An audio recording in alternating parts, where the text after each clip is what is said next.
dans le but d'informer, de faire participer le public au processus décisionnel et la mise en œuvre des investissements à l'horizon 2026, 2027 et 2028. Une réunion publique a été organisée avec les acteurs et les parties prenantes aux mairies de la ville de Pikine. Monsieur Aline Badara Diop, adjoint maire de la ville de Pikine, revient sur le but de cette rencontre, les perspectives et les prochaines étapes. La ville de Pikine invite toutes les organisations fêtières, que ce soit l'association des directeurs d'école, l'association des artisans, des secteurs de la culture, de tous les secteurs.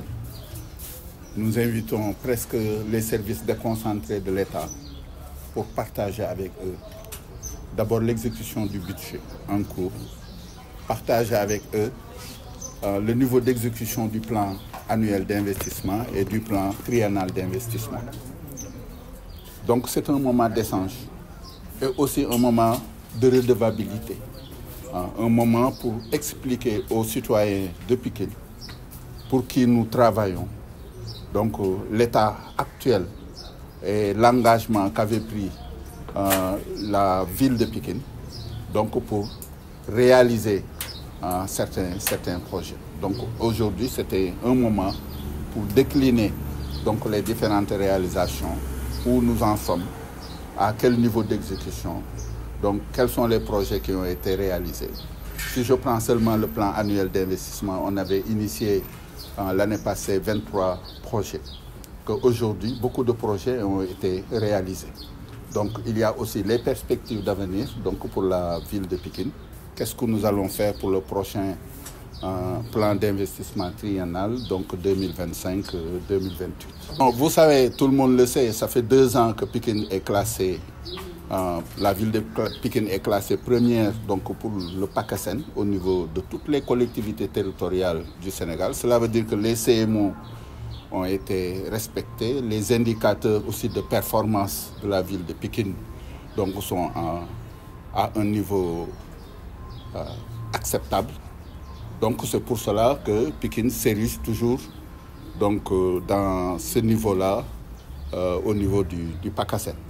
Donc c'est très important que la gouvernance de la ville de Pikine, donc sous la conduite du maire Ablaye Timbo, est au beau fixe.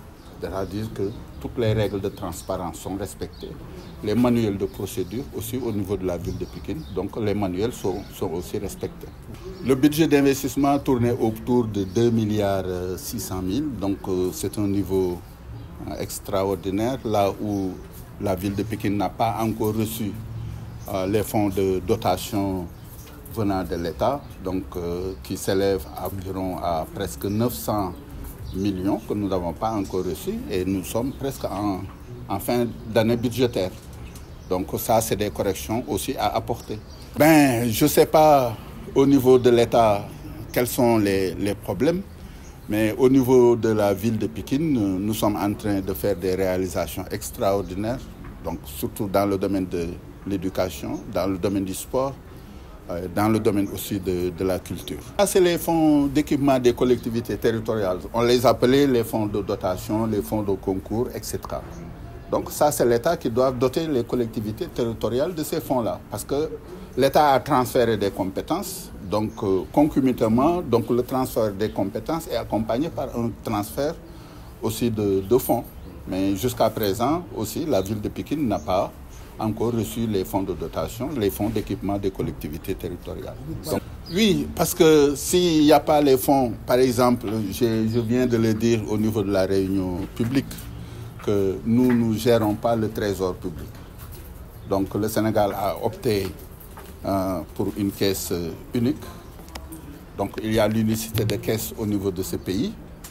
Donc nous travaillons avec le service des impôts et domaines qui font les rôles d'impôts. Le payeur, celui qui fait le recouvrement. Donc nous sommes toujours à leur disposition. S'ils font les rôles et le recouvrement, ils versent ça dans les comptes donc, de la commune. C'est en ce moment que la commune puisse avoir les moyens donc, de travailler. Souvent, nous avons des engagements avec les entreprises. Si l'argent n'est pas là, pour faire les acomptes et aussi payer les entrepreneurs. Donc il y a toujours des retards dans l'exécution donc, de certains projets. Vous savez, la ville de Pikine s'est positionnée dans ce qu'on appelle aujourd'hui la diplomatie territoriale internationale. Nous avons beaucoup de projets avec beaucoup de pays à travers le monde. Donc cette semaine seulement, jeudi passé, on a signé une convention avec la région d'Emilia-Romagna, qui est la deuxième région en Italie. Nous avons aussi des projets avec l'Union européenne qu'on vient de boucler, avec la coopération espagnole, la ZTZ avec la coopération allemande et ainsi de suite. Donc aujourd'hui, la ville de Pikine s'est positionnée comme ville leader donc, à travers toutes les collectivités territoriales du Sénégal et se positionne aujourd'hui dans le monde. Et nous travaillons dans ces projets, surtout en ce qui concerne le développement durable.